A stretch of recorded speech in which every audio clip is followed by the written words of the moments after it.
Bom, vamos lá tentar ser breve e falar um pouco da decisão do Copom agora, que elevou a taxa de juros no Brasil de 2,75 para 3,5 e já deixou aberta a porta para uma nova contratação na próxima reunião para subir mais 0,75. Vamos lá, eu queria falar alguns pontos aqui importantes. Primeiro, não existe nenhum país no mundo que cresça com juros altos de forma sustentada. Por quê? Porque os países que têm juros mais altos são aqueles que apresentam maiores riscos. E vem, obviamente, as consequências disso. Porém, um juros, quando ele cai muito ou é derrubado muito, passando de um equilíbrio, ele também pode apresentar riscos. E, no meu entender, os 2% que o Brasil chegou, e tenho outros economistas que me acompanham nessa opinião, que acham que os 2% foi muito exagerado, que o Brasil tinha juros reais, tirando a inflação, bem maiores negativos do que a Suíça. Você queria dizer, olhando,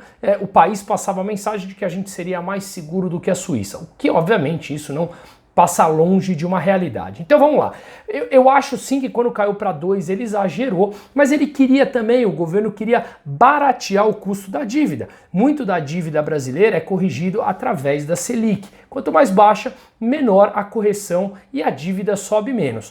Porém, para a dívida realmente não subir e ter uma sustentabilidade, uma saúde muito grande, precisam passar as reformas e você gastar menos do que arrecada. É como na nossa casa, tá legal? Então vamos lá. Agora a gente está vivendo pontos que nos deixam em cima do muro, que tem possibilidades de cairmos para um lado ou para o outro. Vamos entender um pouquinho disso.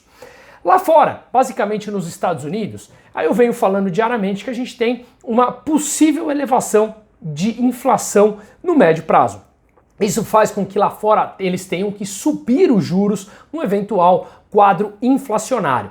Se sobe os juros lá fora, muito do dinheiro que está nos países emergentes vai para lá. Porque, obviamente, se os juros no Brasil ou nos Estados Unidos são parecidos, o dinheiro vai primordialmente para os Estados Unidos porque o risco é muito menor. Não é isso? Então, quando a gente tem um juros que chegou aqui a 2%, os investidores falavam, para eu ter, sem risco, um dinheiro rendendo nos Estados Unidos entre 0 e 0,25 ou no Brasil a 2 com risco cambial, eu fico nos Estados Unidos. Então tem mais saída de dólar, o real desvaloriza frente ao dólar, os preços sobem e a gente tem um quadro inflacionário. Isso a grosso modo. Claro que a gente tem que cuidar do nosso cenário fiscal, basicamente, transformarmos a gente passar a ser superavitário e não deficitário, ou seja, gastar menos do que a gente arrecada para ter uma saúde interna, como eu falei, e aí sim os juros voltarem para patamares mais equilibrados. Mas voltando aqui, quando a gente tem juros muito próximo aos dos Estados Unidos com risco muito maior, o dinheiro vai para lá.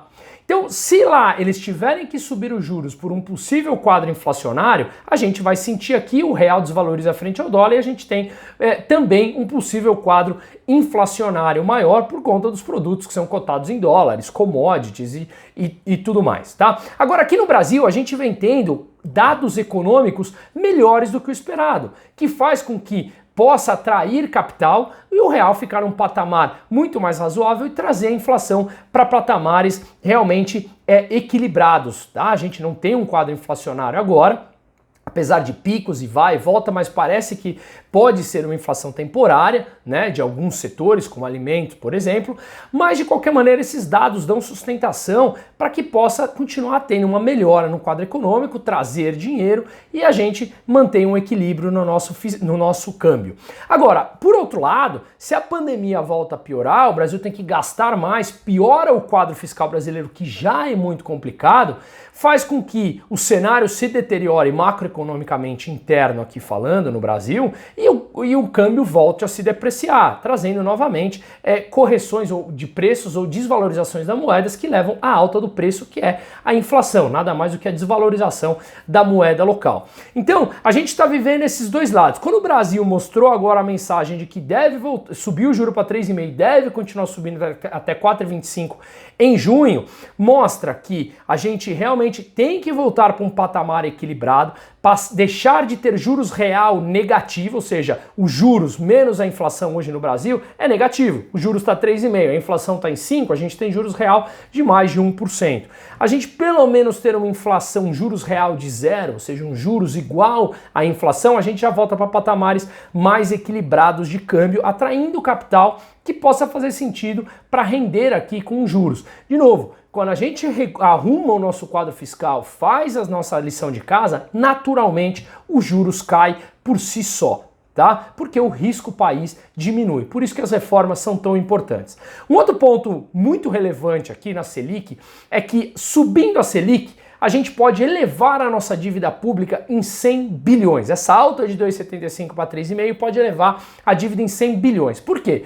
Porque a dívida que o Brasil tem, que é corrigida pela Selic, agora não é mais 2,75, é 3,5. Isso pode subir a dívida, como eu falei, em até 100 bilhões de reais, tá? Então, esse aumento dos juros agora da Selic, sem dúvida vai trazer um custo financeiro para o Estado, porque a dívida sobe. Porém, a gente não tem que pensar só nisso, a gente tem que pensar que esse custo é uma forma de evitar que a estrutura no Brasil de preços se degringole por completo. Porque se a gente mantém um juros muito abaixo do que é o nosso risco, a gente volta a um real muito mais desvalorizado, a inflação muito pior e assim sucessivamente. Então a gente tem um aumento da dívida agora, mas a gente reequilibrando isso, a gente tende no médio e longo prazo evitar que a situação de preços no Brasil se degringole, o que teria um custo ainda maior no longo prazo, principalmente para as classes mais baixas. Né? Então é a gente pesar o que vale a pena, sobe a dívida aqui agora, né? que eu concordo, ou a gente arrasta esse risco lá para frente que mais cedo ou mais tarde ele vai estourar se mantivéssemos como estava. Então, basicamente a dívida em relação ao PIB no Brasil bateu 90%.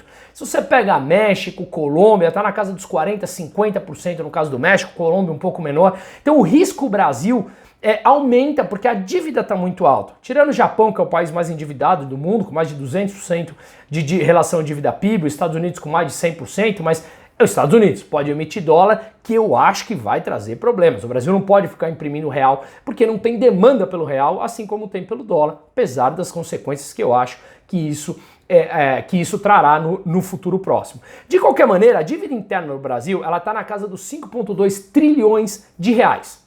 Desses 5,2 trilhões, 35% estão corrigidos pela Selic, que subiram agora de 2,75 para 3,5. Esse custo que eu falei que pode subir, essa dívida que pode subir para 100 bilhões. E 26% está corrigidos pela inflação, pelo IPCA. E aí tem algumas contas. Cada ponto que sobe na Selic aumenta em 31,4 bilhões a dívida brasileira, tá? Que dá mais ou menos 0,42%, ponto percentual. Cada ponto que sobe da Selic representa um aumento da dívida de mais ou menos 12 bilhões.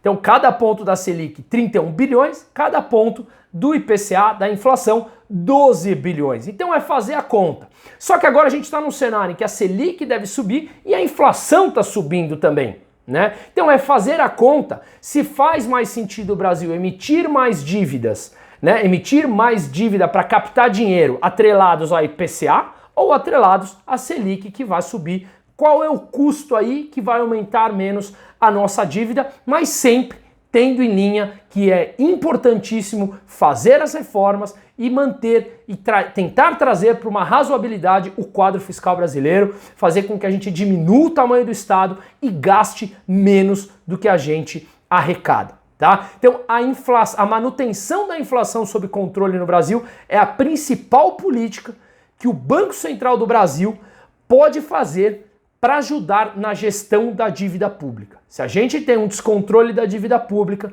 a gente vê naturalmente o risco Brasil subindo, moeda desvalorizando, trazendo mais inflação e um quadro que a gente conhece bastante. Então as reformas sendo endereçadas, melhora o quadro fiscal, a gente pressionando os parlamentares para diminuir o gasto fiscal, diminuir os super salários, enfim, desinchar o Estado brasileiro que gasta muito e gasta mal, cuidar da nossa sanidade fiscal, é a mesma coisa na nossa casa. Se você gasta muito mais do que arrecada, o quadro estoura. No país é igualzinho.